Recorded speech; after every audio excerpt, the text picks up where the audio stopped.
Hi, we are the team behind REC Atlas. Across the 47 economies in ESCAP's Regional Digital Trade Integration Index, tracking digital trade regulations is still a manual job.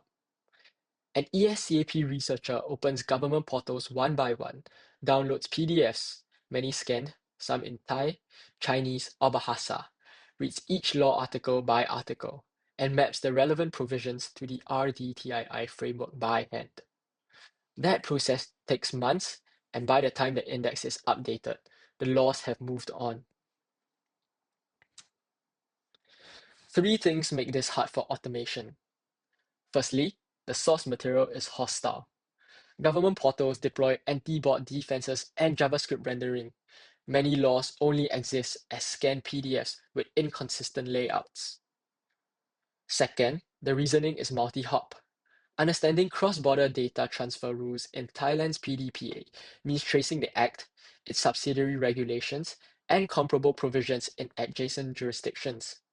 A standard reg chatbot flat search over a vector store can't do that.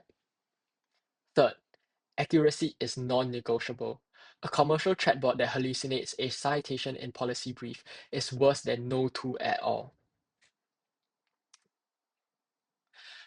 Reg Atlas is a 4-agent pipeline built around a regulatory knowledge graph.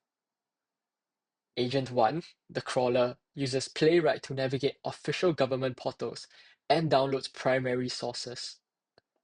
Agent 2, the extractor, uses PDF Plumber for structured PDFs with Tesseract OCR as a fallback for scanned documents supporting Thai, Chinese, and Bahasa for ASEAN coverage. Agent 3, the graph builder. This is where we differ from standard reg. Instead of dumping text into a vector store, we extract regulations, articles, clauses, jurisdictions, and legal concepts as explicit notes in an Apache H graph on PostgreSQL, with type edges like cites, amends, implements, restricts. Lastly, Agent 4, the query agent, combines keyword search, dense multilingual embeddings, and open cipher graph traversal, so multi-hop questions actually work. So here, when a reviewer asks which APEC jurisdictions impose adequacy requirements equivalent to GDPR Chapter 5, answer is traversed, not generated. Hallucination is structurally prevented. Output is assembled from retrieved facts, not from model memory. Every result comes back with the 6 fields the RDTII workflow requires. Title, last update, URL, scope, horizontal or sectoral, relevant provisions, and impact. Behind the scenes, every claim populates a structured citation schema that ties the answer to a specific paragraph in the source gazette. One click, the reviewer is on the original government page. Low confidence mappings, OCR uncertainties, or weak citation matches don't go into the output silently. They go into a review queue where the human expert verifies, edits, or rejects. The 20% human validation step isn't buried. It's a first-class part of the interface. Every result comes back with 6 fields the RDTII workflow requires. Title, last update, URL, scope, horizontal or sectoral, relevant provisions, and impact.